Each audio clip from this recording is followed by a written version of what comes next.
En el programa de hoy, guerra en Tierra Santa. Hasta el momento no hay muertos en la comunidad cristiana dentro de la franja, informa párroco.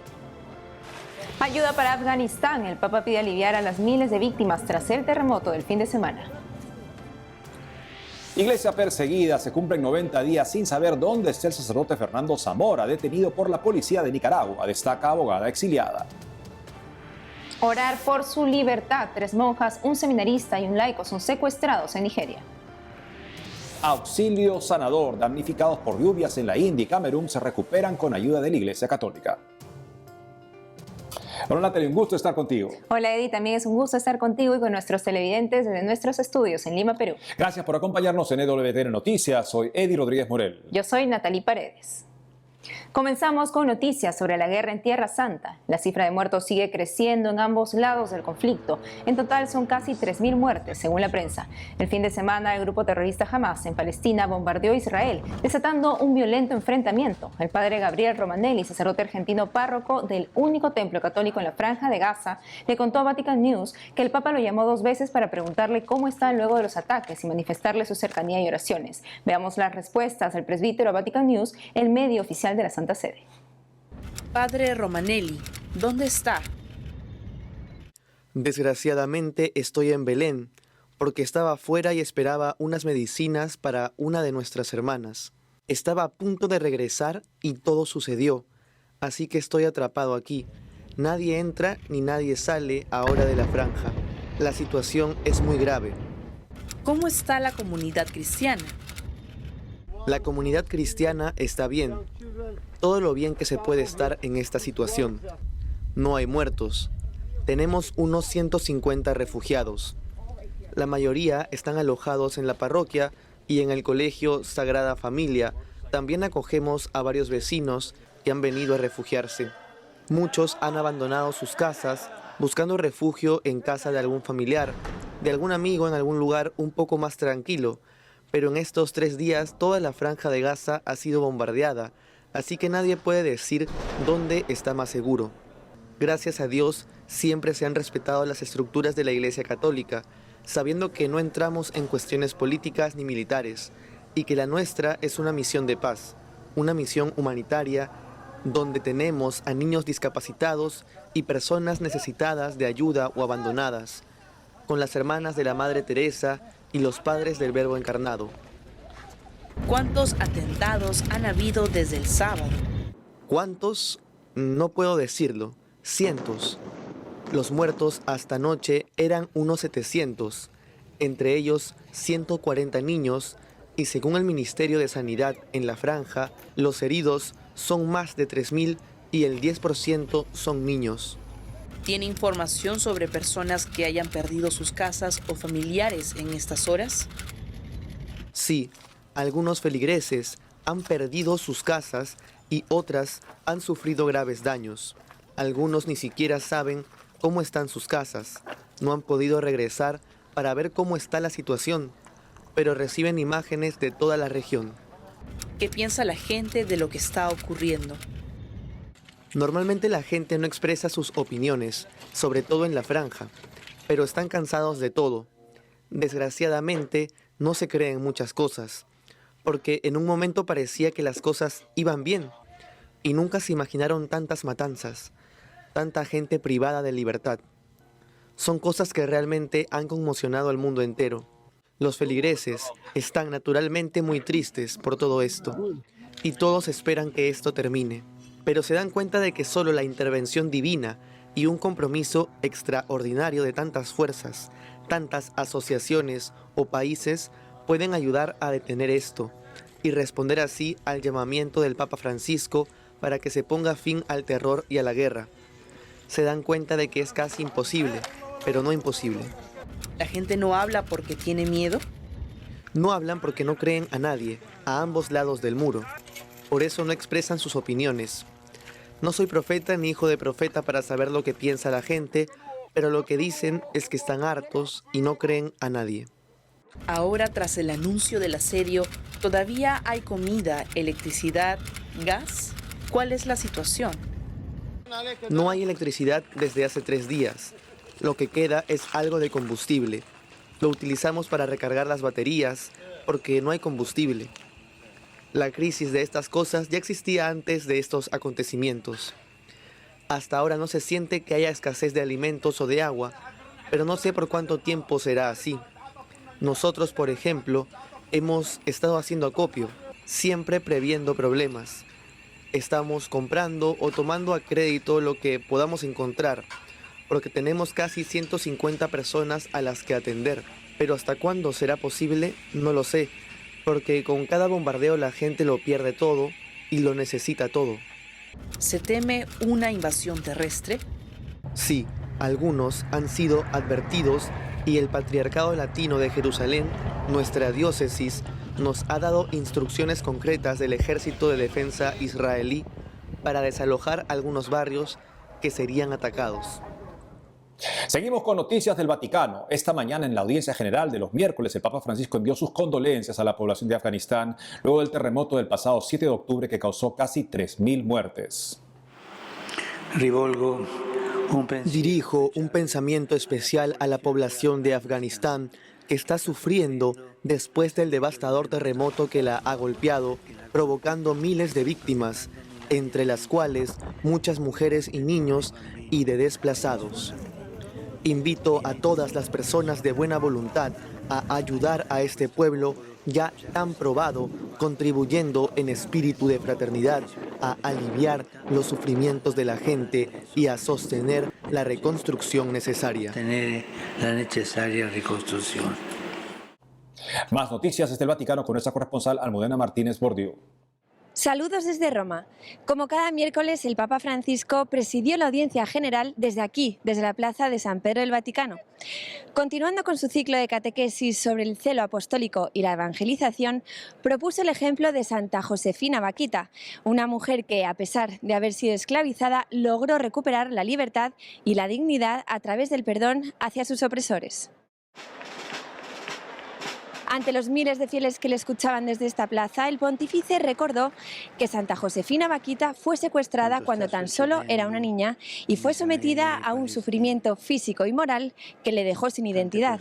El Santo Padre remarcó que a pesar de la maldad y violencia ejercida por sus captores, que la esclavizaron y dejaron más de 100 heridas en el cuerpo, la santa sentía una fuerza misteriosa que le sostenía. Hoy nos inspira el testimonio de Santa Josefina Bakhita. Nació en Sudán y cuando tenía apenas 7 años fue raptada y convertida en esclava.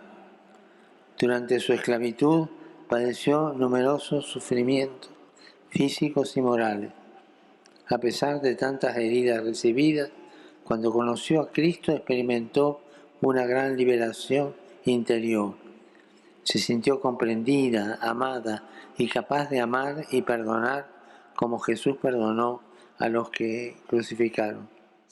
Para el pontífice, el secreto de Santa Bakhita fue precisamente encontrar la libertad a través del perdón incluso a sus opresores, y así su vida se convirtió en una parábola existencial del perdón.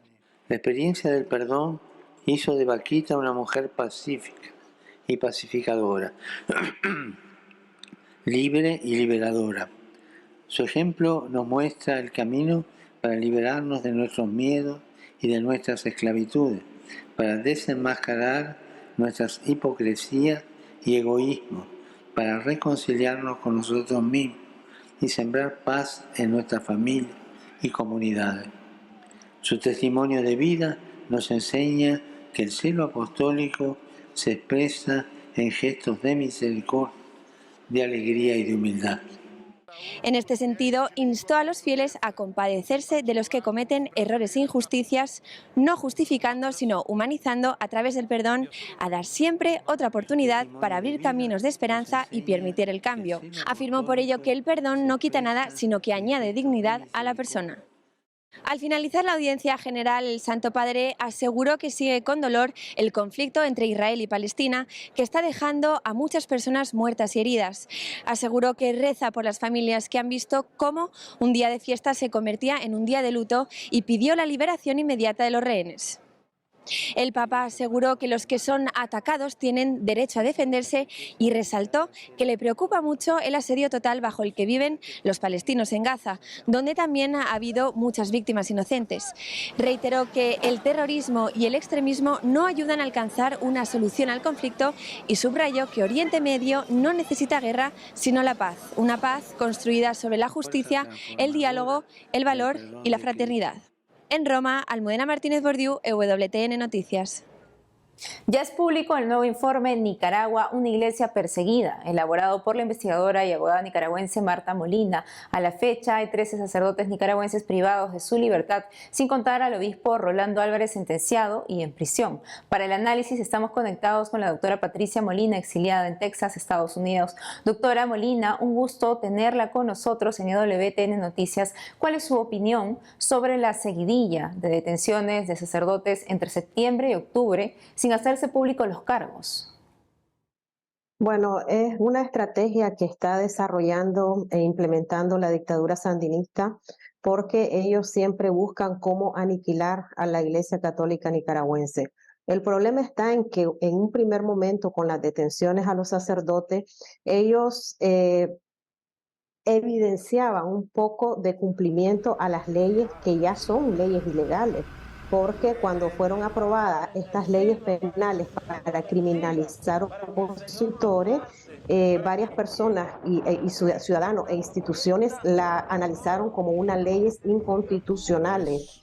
Entonces, ni siquiera esas leyes inconstitucionales que aprobó la Asamblea Nacional en meses pasados las están respetando. Entonces, los últimos secuestros que hemos visto durante esta semana, 6 sacerdotes secuestrados en menos de una semana, están en estado de desaparición forzada, nadie sabe de ellos, ni siquiera sus familiares. En el sistema judicial que los abogados podemos tener acceso para ver cómo van los procesos o las acusaciones tampoco están en este momento publicados, y lo que sabemos es que la última vez que se les vio con vida a estos sacerdotes fue a manos de policías y paramilitares. Uno de ellos lleva casi ya 90 días de desaparecido, el padre Fernando Zamora, que fue secuestrado después de celebrar la misa con el cardenal Leopoldo José Brenes. No sabemos nada, ni siquiera la familia, y pues esto es lógicamente de mucha preocupación, y que tendríamos que lanzar una alerta mundial para que la comunidad internacional exija a la dictadura sandinista que muestre y respete la vida de los sacerdotes. Y recuérdenos, doctora, ¿por qué el dictador y su esposa odian tanto a la Iglesia Católica? Lo que sucede es que en abril de 2018 se dieron unas protestas cívicas, y la Policía Nacional y el Ejército, que están a mano del presidente Ortega y su esposa, porque en Nicaragua no existe ni división de poderes ni institucionalidad, únicamente existe la voz y el mando de la dictadura, y lo que ellos digan es lo que se cumple. Entonces la policía y el ejército comenzó a asesinar a jóvenes, y la Iglesia Católica abrió las puertas de sus templos para resguardar la vida de los jóvenes y de las personas que protestaban.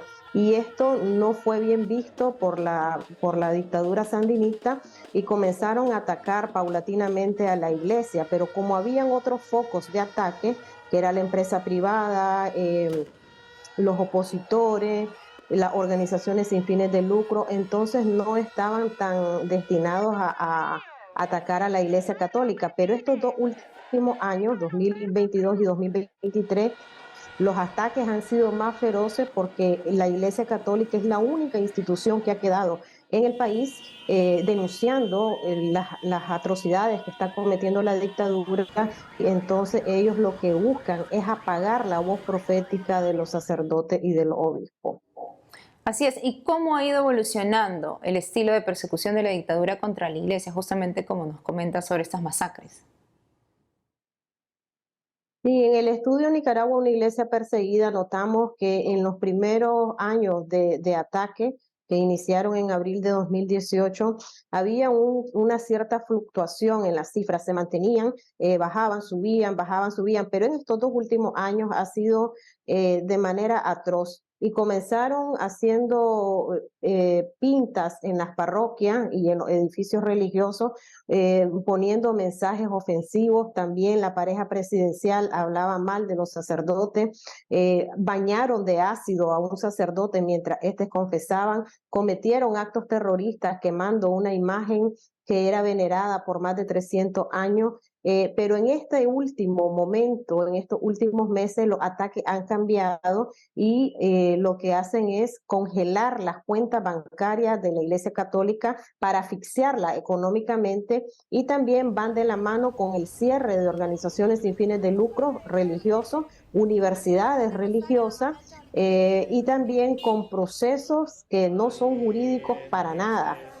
Son crímenes que se están cometiendo en contra de la Iglesia, y aquí está funcionando también el Poder Judicial, que está a mando de la presidenta y el presidente de Nicaragua, y entonces ellos no cumplen lo que dice la ley, sino lo que les mandata la pareja presidencial, y es por eso que están los sacerdotes en este momento desaparecidos. Esa es ahorita la nueva estrategia, además de que están prohibiendo las procesiones, y aunque esto parezca ilógico, pero también prohíben el rezo del Santo Rosario en los hogares católicos nicaragüenses. Entonces, la represión cada día es más terrible, y es la Iglesia Católica y los fieles católicos quienes están soportando esta cruel embestida.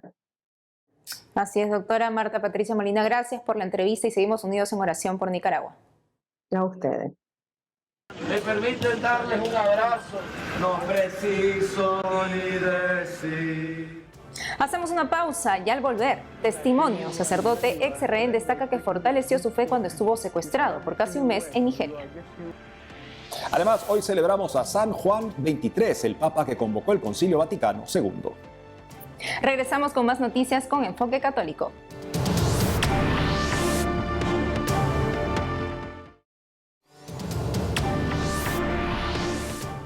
Aquí vemos a religiosos secuestrados en Nigeria desde el 5 de octubre a cambio de dinero. Se trata de Sor Rosemary Eyowokeokere, Sor María Ngotzi del Señor Resucitado y la hermana Josephine Mary Chinweuwo. Los otros dos son el seminarista Peter Eyakeno y Awok Emanuel, el chofer que llevaba a los religiosos hasta el funeral de la madre de una de las hermanas cuando fueron raptados. Las religiosas pertenecen a las misioneras Hijas de Mater Ecclesiae, mientras que el seminarista a los misioneros Hijos de la Santísima Trinidad. La congregación pide oraciones por su liberación. Pero hay una buena noticia. El padre Paul Sanogo, párroco de San Lucas Queñeda en Nigeria, fue liberado en agosto último por sus secuestradores. Desde Nigeria nos dio su testimonio.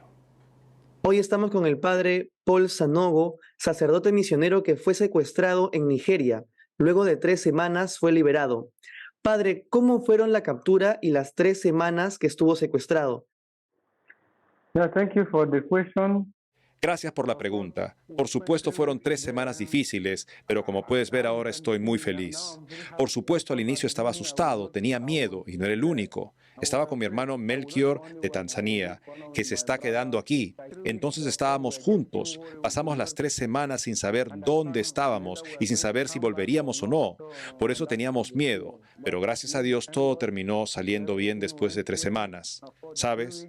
Cuando estás fuera de tu país, fuera de tu hogar, y no conoces a la gente con la que estás viviendo, no sabes lo que podría pasarte a ti, entonces tienes miedo. Pero por la gracia de Dios pudimos regresar y ahora podemos sonreír. Estamos muy felices, eso es. Padre, ¿los secuestradores dieron alguna razón del por qué se lo llevaron? Realmente no tuvimos tiempo de pensarlo. Cuando ellos vinieron nos dijeron que los siguiéramos. No tuvimos tiempo de preguntar por qué nos están llevando. ¿Qué fue lo que te hicimos? Eso fue todo lo que pasó. Por supuesto, cuando tratas de correr o tratas de resistir es cuando todo puede salir mal. Pero cuando lo sigues sin resistencia, todo marcha mejor. Eso fue lo que descubrimos. Así que no nos atrevimos a preguntarles por qué vinieron por nosotros, por qué nos estaban llevando. Solo los seguimos sin preguntar. Así que hasta el momento no sabemos la razón. Padre, ¿cómo se sintió en todo este tiempo que estuvo secuestrado? Bueno, fue difícil. Cuando te llevan de esa forma, no es sencillo sentirse bien. Siempre estás preocupado pensando, ¿qué va a pasarme? Pero por supuesto estaba asustado. Al principio tenía miedo de verdad. También pensaba que me gustaría regresar algún día para poder ver a mi gente, a mis padres, a mis hermanos, o en que me gustaría poder volver a mi parroquia como sacerdote. Pensaba en los cristianos que había dejado ahí, que me estaban esperando, que esperaban que regrese, que estaban rezando por mí, llorando, sin saber qué hacer. Esas eran las preocupaciones que tenía, pero al final sentí gozo. Padre, ¿por qué se ha vuelto tan común secuestrar sacerdotes y religiosos en Nigeria?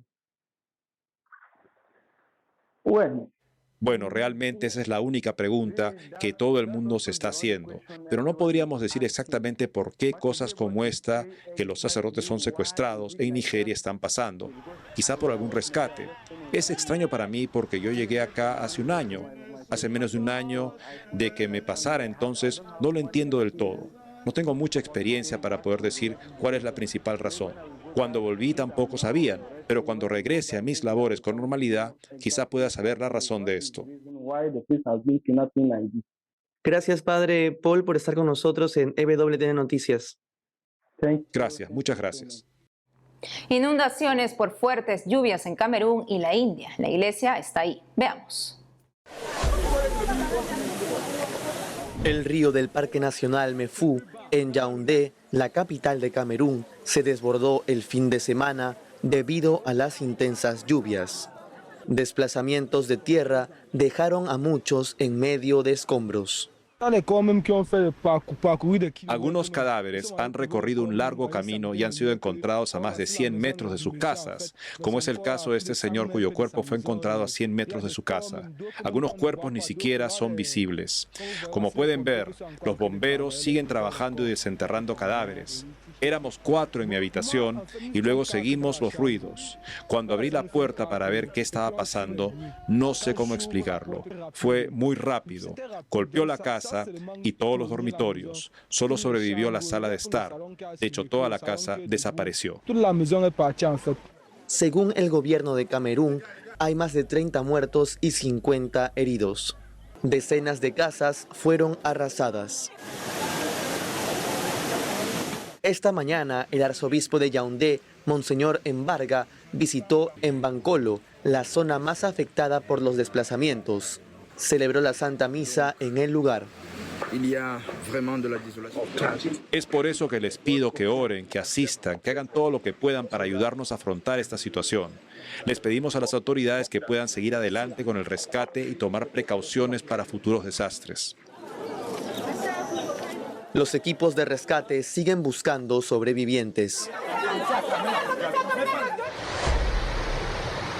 En Asia, el lago glaciar Lonak, en el Himalaya, al noroeste de India, se desbordó hace casi una semana. Inundaciones y deslizamientos de tierra en consecuencia. De repente empezó a llegar mucha agua y muchas casas fueron arrasadas.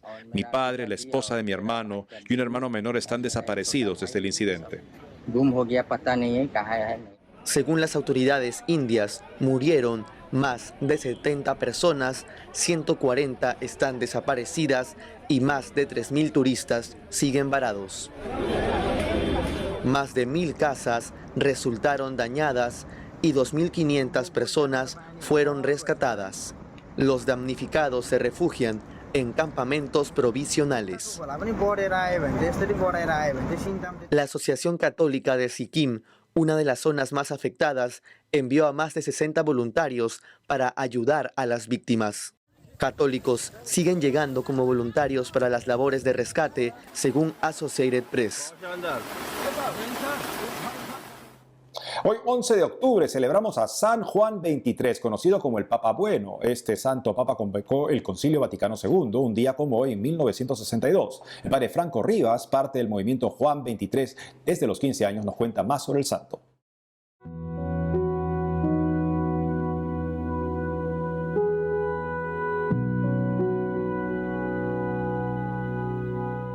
Yo creo que una virtud que resalta mucho al Papa San Juan XXIII es humildad. ¿Cómo nació él? Él nace en Soto del Monte, es hijo de campesinos y es una persona muy sencilla. Y a pesar de ser una persona muy inteligente, una persona que ha logrado grandes estudios, sabe aplicar el Evangelio para que todas las personas lo entiendan. Y su manera de ser. Juan XXIII se le conoce como el Papa Bueno o también como el párroco del mundo, porque era como ese sacerdote cercano, esa persona que era capaz de socializar contigo, de hablarte y de sobre todo sentir que tus problemas eran los problemas de él. Y es por eso que algo que resalta mucho en él es el Concilio Vaticano II, ¿no? El Papa Juan XXIII quería que la Iglesia reflexionara sobre sí misma y que a la vez la Iglesia pueda responder a todas las preguntas, las cuestiones de estos tiempos. Y algo que yo resalto mucho, Juan XXIII, es la virtud de la humildad, de su sencillez, porque hoy vemos un mundo que cae mucho en la violencia, en la guerra, en la soberbia, en querer imponerse, en querer sobresalir por encima del otro sin importar cualquier medio. Juan XXIII nos enseña totalmente lo contrario: humildad, sencillez, entrega. Y si tengo un cargo es para servir. Que lo vio claramente cuando asumió el pontificado, ¿no? Él lo hizo en servicio, pensando siempre en los demás.